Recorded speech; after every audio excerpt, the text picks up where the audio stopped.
I'm Matt Bouchard in San Francisco for Nareit's REIT World, our 2018 annual conference.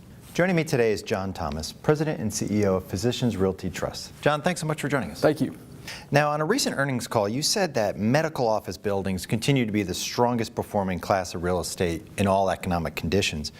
What has that meant for Physicians Realty Trust this year? You know, it's been a great year from a business perspective. The underlying fundamentals of healthcare and the outpatient medical business, which is where we're investing in real estate, you know, continues to be very strong and very, viable in this economy. We've, unlike other asset classes within real estate who have lots of cycles, we've got an 8% growth per year in perpetuity, tailwind behind us. So, again, lots of investors around the world, whether it be public or private, have really paid more and more attention to medical office and more attention to investing in a very stable asset class.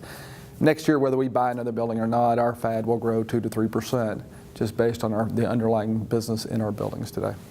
Now, looking at some of the older medical office buildings, which are typically located on hospital campuses, how difficult is it for those to stay current when it comes to tenant needs? CapEx is an issue across all real estate, right? So, our client base tends to be kind of long-term, and the health systems can, tend to be committed to the space for a very long time. So it should be a lower CapEx expectation than when you're constantly churning, tenants in and out of buildings and, and kind of rotating through economic cycles. So, again, some older stock requires a little more CapEx just because it's older buildings and older real estate. But, the average age of our buildings, something we've been focused on for the, most of the life of our company, has been to, buy newer, bigger buildings, lease to health systems that are committed to those buildings long term.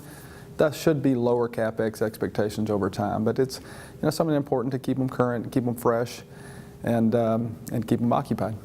Now, lastly, looking out to 2019, what are your expectations in terms of acquisitions? I think it's, there will certainly be plenty of opportunity, and there's, like, as I mentioned before, there's lots of capital, both public and private, chasing this asset class.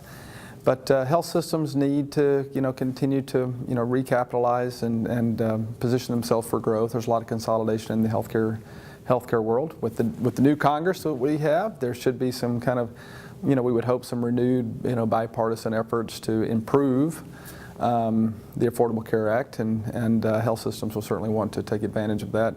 So, bottom line opportunity is, there'll be plenty of opportunity. Right now, the public markets don't favor us, but again, like I said before, our underlying business is so strong.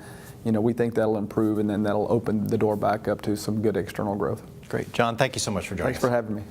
For more from REIT World 2018, be sure to visit Nareit's website, REIT.com.